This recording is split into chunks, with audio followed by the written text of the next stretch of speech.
We came, we saw, we kicked its ass.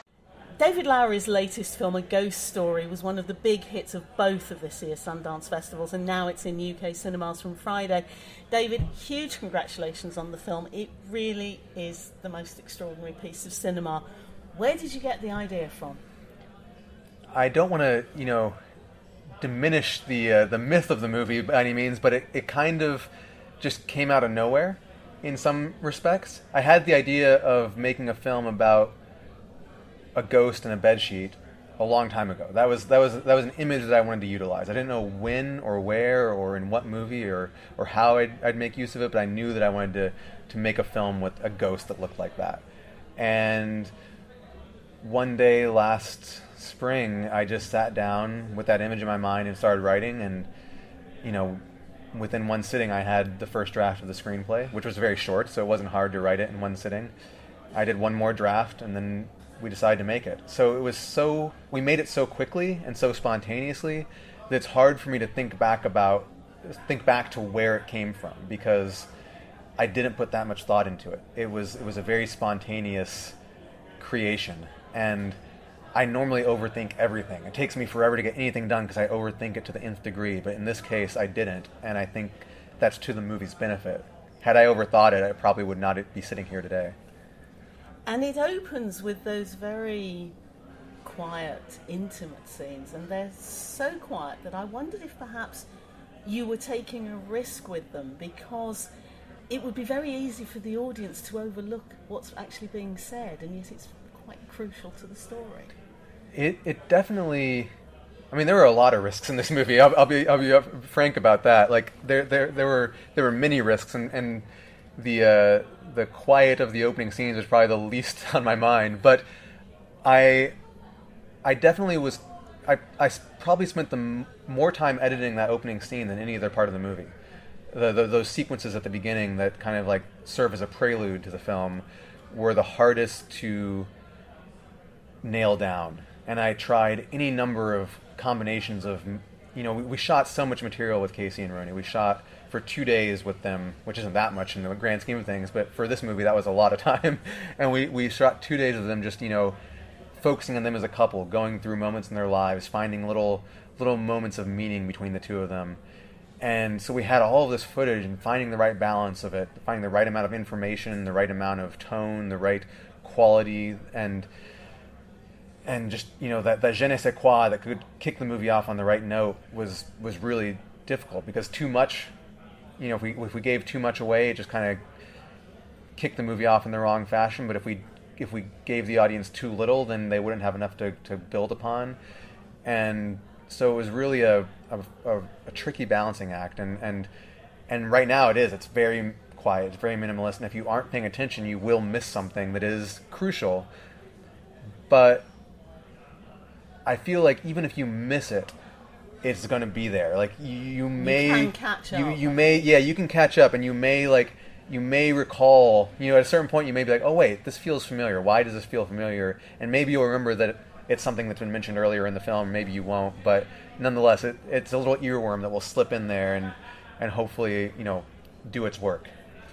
You use a technique in the film where you make the audience wait for what's going to happen next, and sometimes you make them wait quite a long time. What sort of reaction were you hoping for? I really wanted to force the audience to engage with the movie on a very different level than they're used to engaging with any film. I mean, there's that scene in the hospital where Rooney walks out of the frame, and it's a solid minute before anything happens. And I know it's a minute because I had a stopwatch on set. I felt like we need to sit there and look at this empty frame for a minute before what happens. And I wanted the passage of time to be something that the audience is acutely aware of. Ultimately, the movie is very much about the passage of time, and I wanted to not just do lip service to the passage of time, but I wanted to participate in the passage of time. So I wanted to force audiences to wait and to endure and to grow uncomfortable, but also to pay attention. So hopefully it functions on all those levels. And in some of the later sequences, there's a scene with Rooney that's been much remarked upon at this point. And it goes on for almost 5 minutes, Yes. and there's a whole lot going on in that scene, but it's also an endurance test, and it's teaching the audience how to watch the movie. And that's the longest scene in the movie. From that point forward, the movie starts to work in a much more traditional fashion, and time starts to work differently.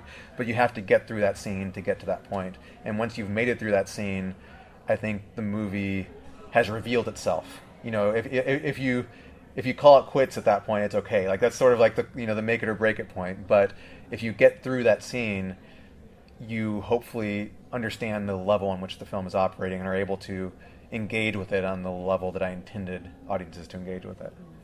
And the ghost himself, you mentioned him earlier. There is something rather childlike about his appearance, and he also looks terribly sad, and I think that's down to the shape of the eyes. So how did you settle on the look for the ghost? It was always going to be a bedsheet. I mean, that was sort of that was there before I had the rest of the movie, like the image of the bedsheet. Did that come from somewhere sort of back in your childhood? Well, it's like the classic child's Halloween costume. My brother dressed up as a bedsheet ghost. I took Halloween very seriously as a child, and so my costumes were always incredibly complicated. And but my brother had had simpler tastes, and a bedsheet with two eyes cut in it was enough for him. But it's something that I think everyone's aware of from its various uses in pop culture, and most of those usages have a childlike connotation. E.T. was a classic example, when E.T. dresses up as a ghost for Halloween. The Charlie Brown Halloween special has the same costume in it. But then we've seen other examples of that costume taken out of that childlike context, like in Halloween. Michael Myers dresses up in a bedsheet at one point, and it's very disturbing to see that figure in a bedsheet with the glasses on. In Beetlejuice, it's used to hilarious effect. It's shown up here and there throughout the past couple decades, and I've always appreciated it. I like the idea that such a simple costume can represent something so meaningful. We don't often think about that meaning. When you see a kid wearing that costume in Halloween, you just think, oh, look at that child dressed up as a ghost. But even though we're not thinking about it, that child is still dressing up as a ghost, which is the spirit of someone who is deceased, who cannot leave Earth for some reason. There's a lot going on in that image, and I like trying to unpack that while still, relying solely on that one enduring image. I never wanted to see Casey under that sheet. I never wanted to see like a transparent, ghostly image of Casey Affleck wandering through the house. It always had to be that bed sheet. But I wanted to try to imbue that bed sheet with something more than the normal connotations.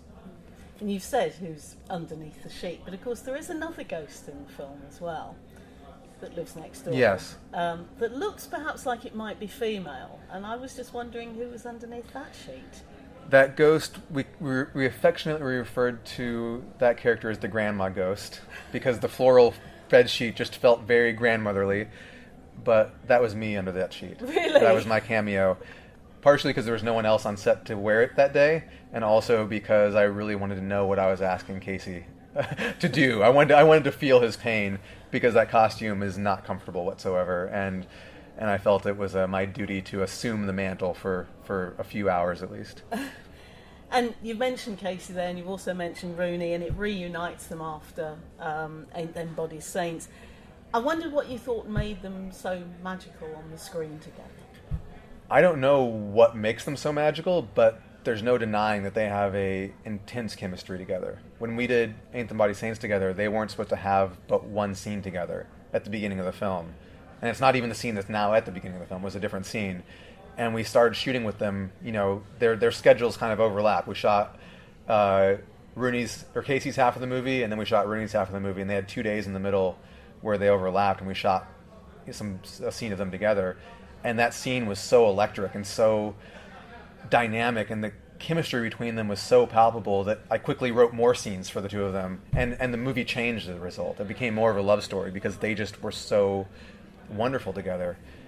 So as we embarked upon the journey of making this film, I wanted to make sure that in the limited running time that these two human characters have together at the beginning of the film, I wanted to make sure that we felt the love I wanted to make sure we felt the connection between the two of them, and I knew that if we could get Casey and Rooney on screen together, we'd be 90% of the way there already. Okay, one final question. What's on that piece of paper? Only Rooney knows. Do you have your own theory as to what should be on the piece of paper? I don't know what... I feel like it's one of those things that would be very personal, and probably is very personal, and it would mean less to me than it means to her. But whatever it is, it is in a sense saying you can go on, like you can leave. It's letting him go, and I don't know what she actually wrote. I told her to write something that meant something to her and that felt appropriate. I could have looked over her shoulder and taken a glance, but I was just on the other side of the room with the monitor and never managed to see. And I went through the footage afterwards to look to see if I could see what it said, and her hand was always blocking it. So she painted that note into the wall, and it went down with the house, and she's the only one that knows, and she won't tell us what it says. So we'll never know. Never know. But, one of my friends, let me see if my phone's not here. One of my friends took his kids to see the movie, and his kids had a theory about what it said, and it was so accurate and so true on an emotional level that I wish I could remember what it actually was, because I was like, that's exactly it. That's what that note said. And it was basically saying, like, you can leave, you can let go. But it was, because it was like a 10-year-old saying it, it had a perfect, childlike perspective on that sentiment, and I wish I knew what it was, because it was perfect. David Lowery, thank you very much indeed. Thank you. Very much indeed. Thank you.